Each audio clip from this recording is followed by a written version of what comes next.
हमारा सनातन धर्म बहुत ऊंचा है। हमारे सनातन धर्म में एक से एक देवी देवताएं हैं जिनका हम इंसान वर्णन नहीं कर सकते हैं। आपसे बता दूं कि सनातन धर्म से ही सारे धर्म उत्पन्न हुए हैं। तो राधे राधे दोस्तों, कैसे हैं भाई लोग। एक और वीडियो में आप लोगों का मैं स्वागत करता हूं। दोस्तों, आज की वीडियो में एक ऐसे भगवान के बारे में जानेंगे जिस भगवान का दर्शन आप अपने जीवन काल में अगर एक बार कर लिए तो आपके सारे कष्ट दूर हो जाते हैं और आप यकीन नहीं मानेंगे, उस प्रभु के आप दीवाने हो जाएंगे। उनकी नजरों में, उनकी आंखों में कैसा आकर्षण है कि उनके दर्शन मात्र से ही आप उनके दीवाने हो जाएंगे।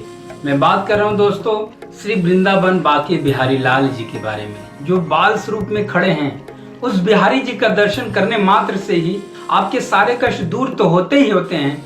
आप अगर बिहारी जी की नजरों में अगर नजर डाल के एक बार देख लिए, आप सच्ची मानो आप उनके दीवाने हो जाएंगे। ये कोई खिस्सा कहानी नहीं कह रहा हूँ। बिहारी जी के बारे में कुछ ऐसे ऐसे तथ्य लेके आया हूँ जो सत्य से जुड़ा हुआ है। दोस्तों, सबसे पहले मैं आप लोग बता दूं, और बिहारी जी का जो विग्रह है वे किसी मूर्तिकार द्वारा नहीं बनाया गया है। बिहारी जी का विग्रह उस मंदिर में स्वयं प्रकट हुआ है। दोस्तों, बिहारी जी की पौराणिक कहानी क्या है और बिहारी जी का विग्रह कैसे उत्पन्न हुआ है, बिहारी जी का आप कैसे दर्शन करेंगे तो आपके सारे कष्ट दूर हो जाएंगे और बांके बिहारी जी का कृपा कैसे आप पा सकते हैं, इस वीडियो में सारा कुछ मैं बताने वाला हूं। दोस्तों, वीडियो को ध्यान से सुने। वीडियो अच्छी लगे तो लाइक कर दीजिएगा, चैनल को हो सके तो सब्सक्राइब कर दीजिएगा, क्योंकि इससे हमको भी मोटिवेशन मिलता है दोस्तों। तो चलिए दोस्तों, वीडियो स्टार्ट किया जाए। बांके बिहारी मंदिर के कुछ रहस्यमयी बातें हैं। बांके बिहारी जी का प्रतिमा कोई मूर्तिकार नहीं बनाया है, वे स्वयं प्रकट हुए हैं।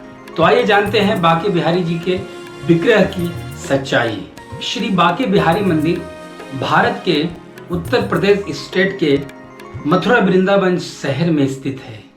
यह मंदिर भगवान श्री कृष्ण के बाल स्वरूप को समर्पित है। भगवान श्री कृष्ण की मूर्ति एक विशेष मुद्रा में झुकी हुई है, इसलिए उनको बांके बिहारी के नाम से जाना जाता है। बादशाह अकबर के राज में एक संत हुआ करते थे जिनका नाम था स्वामी हरिदास जी। स्वामी हरिदास जी अपने शिष्यों के साथ में वृंदावन में वास किया करते थे। दोस्तों, 15वीं शताब्दी की बात है। बादशाह अकबर का शासन काल था और उस शासन काल में वृंदावन में कोई भी मंदिर नहीं था। चारों तरफ सघन वन होता था, कोई भी मंदिर नहीं। उस समय कुछ कुछ दूरी पर झोपड़ी हुआ करती थी साधु संतों का। वृंदावन में पूरा जंगल भरे हुए थे, सघन वन थे, जिधर ताके सिर्फ जंगल ही जंगल दिखाई देता था। तो वृंदावन में जो विलेज थे, जो गांव थे पहले के, वे बहुत ही कम रहा करते थे। खपड़ेल का घर था और झोपड़ी रहा करती थी। साधन की बात करें तो बैलगाड़ी हुआ करती थी उस जमाने में। इसके बाद राजा महाराजा के जमाने में घोड़े का सवारी हुआ करता था, इसके बाद हाथियों का सवारी हुआ करता था। लेकिन दोस्तों, वृंदावन की बात मैं कर रहा हूँ, तो वृंदावन में हरिदास जी अपने शिष्यों के साथ रहा करते थे। स्वामी हरिदास जी के शिष्यों में से एक शिष्य थे जो स्वामी जी उनको बहुत प्यार करते थे, जिनका नाम श्री विट्ठल दास जी था। विट्ठल दास जी स्वामी हरिदास जी का शिष्य थे। वे अपने गुरु को प्राणों से ज्यादा प्यार किया करते थे। विट्ठल दास जी नित्य रोज अपने गुरु जी को यानी हरिदास जी को देखते थे। स्वामी हरिदास जी उस सघन वन में जाते थे, बैठते थे, सामने झाड़ियों में देखा करते थे और कुछ झाड़ियों से बात करते थे और कभी मुस्कुराते थे, कभी उनकी आंखों से अश्रु गिरता था और कभी उस झाड़ियों को प्रणाम करते थे और उठकर चल दिया करते थे। विट्ठल दास जी बार बार अपने गुरुजी की यह आदत देखते थे। एक दिन विट्ठल दास जी अपने गुरुजी से पूछते हैं, गुरुजी हमें क्षमा करें, तो एक सवाल मैं करता हूँ गुरुजी, आप उसका उत्तर दें तो मुझे बहुत खुशी होगी। हरिदास जी बोले, बोलो पुत्र, कौन सा उत्तर चाहिए, बोलो मैं बताऊंगा। तो स्वामी विट्ठल दास जी अपने गुरुजी से सवाल करते हैं, गुरुजी मैं नित्य रोज देखता हूँ आप इस सघन वन में बैठते हैं, झाड़ियों में देखते हैं और कभी हंसते हैं, कभी रोते हैं, कभी मुस्कुराते हैं और नित्य रोज उन झाड़ियों को प्रणाम करके चले जाते हैं। आखिर उस झाड़ी में आपको क्या दिखता है? हरिदास जी मुस्कुराए विट्ठल जी के ऊपर, बोले कि पुत्र तुमको कुछ नहीं दिखता? तो विट्ठल दास जी फिर ताके देखते हैं, हमको तो सिर्फ झाड़ियाँ दिख रही है। फिर विट्ठल दास जी बोलते हैं, मेरे ऊपर कृपया करके मुझे उन चीज से अवगत कराइए जिस चीज को आप देखकर मुस्कुराते हैं, हंसते हैं और रोते हैं और प्रणाम करते हैं। शिष्य विट्ठल दास जी को दिव्य दृष्टि प्रदान किए और बोले, आप उस झाड़ी की ओर देखो। विट्ठल दास जी के अंदर जब दिव्य दृष्टि आ गई तो विट्ठल दास जी उसी जगह फिर जब देखते हैं तो बहुत विशाल काय सोने चांदी हीरा माणिक से पूरा सजा हुआ एक दिव्य महल दिखाई दिया। महल के अंदर भगवान श्री राधे कृष्ण जी बैठे थे। साक्षात उनकी आंखों के सामने विट्ठल दास जी भगवान श्री राधा रानी जी को प्रणाम किए और अपने गुरु जी का पांव पकड़कर रोने लगे, भर भर अश्रु गिराने लगे और बोलते थक नहीं रहे थे कि गुरु जी आपका मैं जीवन भर आभार प्रकट करूंगा। इन पापी आंखों को भगवान श्री राधे कृष्ण जी का दर्शन करा दिए। तब फिर विट्ठल दास जी प्रार्थना किए, हे गुरु जी, इस संसार में आने वाले लोगों की पीढ़ी कैसे दर्शन कर पाएगी भगवान की, क्योंकि सबके पास तो दिव्य दृष्टि होगी नहीं। कुछ उपाय कीजिए गुरु जी कि आने वाले समय में सब लोग भगवान श्री राधे कृष्ण जी का दर्शन इन आंखों से कर पाएं।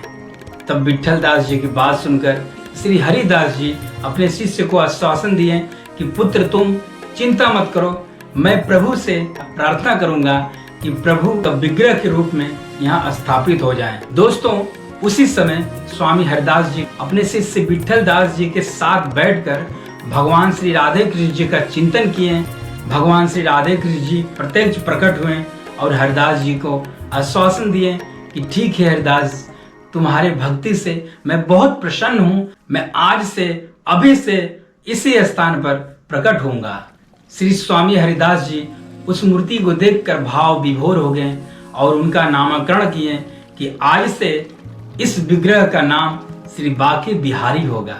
दोस्तों, वैसे तो आप सभी जानते हैं भगवान श्री कृष्ण जी ही श्री राधा रानी जी हैं और श्री राधा रानी जी ही भगवान श्री कृष्ण जी हैं, क्योंकि राधा कृष्ण दो नहीं है, श्री राधा रानी और भगवान श्री कृष्ण जी एक हैं। दोस्तों, जिस मूर्ति का आज इस कलयुग में 2025 में आप दर्शन कर रहे हैं, वही मूर्ति है जो प्रत्यक्ष प्रकट हुई है। ये स्वामी श्री हरिदास जी के प्रार्थना पर भगवान श्री बाके बिहारी स्वयं प्रकट हुए।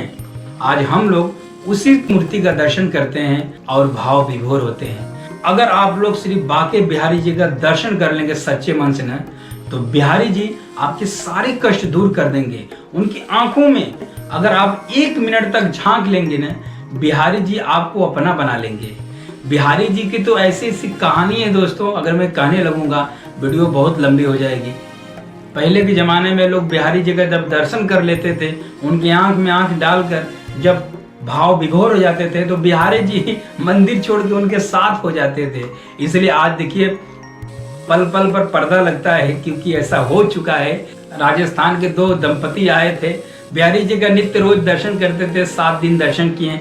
8वें दिन उनको घर जाना था, भाव विभोर होकर बिहारी जी के सामने रोने लगे, हे प्रभु, 7 दिन का छुट्टी लेकर आया था अपने बिजनेस से, अब मैं आपको छोड़कर जा रहा हूँ, लेकिन हे भगवान, मैं आपको बिना देखे कैसे रह पाऊंगा। हे बिहारी जी, इतना मेरे ऊपर कृपा कीजिए कि मेरे साथ चलिए। बिहारी जी उनके साथ हो गए। जब बैलगाड़ी में बैठकर वो लोग जाने लगे तो रास्ते में एक छोटे से बच्चे के रूप में बिहारी जी उनका उंगली पकड़ के चलने लगे। जब बिहारी जी का मंदिर जब पुजारी जी खोले तो देखिए उनका मूर्ति ही गायब है। जब पता चला कि किस रास्ते से वे दोनों दंपति गए हैं, बिहारी जी के जो पुजारी थे वो दौड़ते दौड़ते जब गए तो देखें कि बालक के रूप में एक बच्चा उनके बैलगाड़ी पर बैठा हुआ है। जैसे उनके सामने गए पुजारी जी, वो बच्चा गायब हो गया। फिर मंदिर भाग के आए तो देखिए मूर्ति के रूप में, प्रतिमा के रूप में, विग्रह के रूप में भगवान फिर बिहारी जी खड़े हैं। दोस्तों, बिहारी जी की बात मैं करूँगा ना तो रोमा फूट जा रहा है मेरे भाई। बिहारी जी के सामने अगर आप सच्ची से दिल से आंसू गिरा देंगे ना, बिहारी जी आपकी सारी मनोकामनाएं पूरा कर देंगे। अब मनोकामनाओं को तो बात छोड़ो यार दोस्तों, बिहारी जी के सामने जो इंसान एक बार जाकर उनका दर्शन कर लिया, पुराणों में लिखा है कि वे कभी नरक नहीं जाएगा। मैं भी बहुत बार दर्शन किया हूँ। अब मैं बिहारी जी का, वैसे मैं बचपन से श्री राधे कृष्ण जी का भक्त था, लेकिन बिहारी जी के पास मैं गया ना 2023 में, तो मेरे आँख का पट्टी खुल गया। मैं श्री राधा रानी जी और श्री ठाकुर बिहारी जी का आज दीवाना हो गया हूँ। नित्य रोज उनका नाम जप करता हूँ और उन्हीं में खो गया हूँ। मुझे दुनियादारी से कोई मतलब नहीं है। मैं संसारिक पुरुष जरूर हूँ, लेकिन मेरे हृदय में सिर्फ श्री राधा रानी जी और बिहारी जी वास करते हैं। लेकिन हाँ दोस्तों, 2 पैसे के लिए मैं भी वीडियो बनाता हूँ, मैं भी थोड़ा मेहनत करता हूँ ताकि घर परिवार चल सके। लेकिन अगर बात करें परिवार छोड़कर जाने की, तो मैं सबसे पहले डिसाइड करूँगा कि मुझे संत बनना है, मुझे बिहारी जी के पास जाना है। एक कहानी ऐसे भी आता है दोस्तों कि जब हरिदास जी बुढ़े हो गए थे, बुजुर्ग हो गए थे, श्री हरिदास जी की आंखों से रोशनी बहुत कम हो गई थी, धुंधला दिखाई दे रहा था। तो एक दिन श्री बांके बिहारी जी हरिदास जी के बिस्तर पर आके भोर में सो गए। हरिदास जी नित्य की तरह पूजा पाठ करने के लिए गए, यमुना स्नान किए, स्नान करके आए, भगवान श्री राधे कृष्ण जी के ध्यान में बैठ गए। लेकिन श्री हरिदास जी को कुछ संदेह हुआ कि मेरे बिस्तर पर कोई सोया है। स्वामी जी को बहुत कम दिखाई दे रहा था। स्वामी जी आवाज लगाएं, कौन मेरे बिस्तर पर सो रहा है, कौन मेरे बिस्तर पर सो रहा है। कोई उत्तर नहीं मिला। स्वामी हरिदास जी भगवान श्री बांके बिहारी जी के ध्यान में मगन हो गए, लेकिन उनको आहट हो गई थी कि कोई मेरे बिस्तर पर सोया है। दोस्तों, जब बांके बिहारी मंदिर के पुजारी जी मंदिर का पर्दा खोले उनका आरती करने के लिए, उनका दर्शन करवाने के लिए भक्तों को, तो देखे कि मूर्ति तो है ही नहीं मंदिर में कोई विग्रह नहीं है। पुजारी जी आखिर बिहारी जी गए तो कहाँ गए। अब किसके ऊपर संदेह किया जाए कि किसके साथ ठाकुर जी चले गए। तो उनको संदेह हुआ कि निधिवन वन में रहते हैं स्वामी हरिदास जी, हो सकता है प्रभु उन्हीं के पास गए हों। तो दौड़ते भागते हुए पैदल आए हरिदास जी के सामने। हरिदास जी को देखें कि हरिदास जी बांके बिहारी जी के ध्यान में मगन है। बोले कि गुरु जी, यहाँ पे श्री ठाकुर जी आए हुए हैं। हरिदास जी बोले, हमारे सामने तो प्रत्यक्ष नहीं आए हैं, लेकिन मुझे कुछ संदेह हुआ है कि आज भोर में मेरे बिस्तर पर कोई सोया है। जब बिस्तर खोल के उनका देखा गया तो भगवान श्री कृष्ण जी का उसमें बांसुरी पड़ी थी और करधन पड़ी थी। दोस्तों, जैसे महाराज जी मंदिर भागे, वहां देखे भगवान बांके बिहारी खड़े हैं और वहां पे उनके हाथ में मुरली भी आ गई, उनके कमर में करधन भी आ गई। दोस्तों, ऐसे ऐसे बांके बिहारी जी का कृपा है। बिहारी जी अपने भक्तों के साथ हो जाते हैं। दोस्तों, मैं हूँ, चाहे आप हो, अगर आप सच्चे दिल से भगवान को याद करते हैं ना, तो भगवान सच में आपके सामने होंगे। जब हरिदास जी का मृत्यु हुई तो उनके जो शिष्य थे स्वामी विट्ठल लाल जी पागल हो गए थे।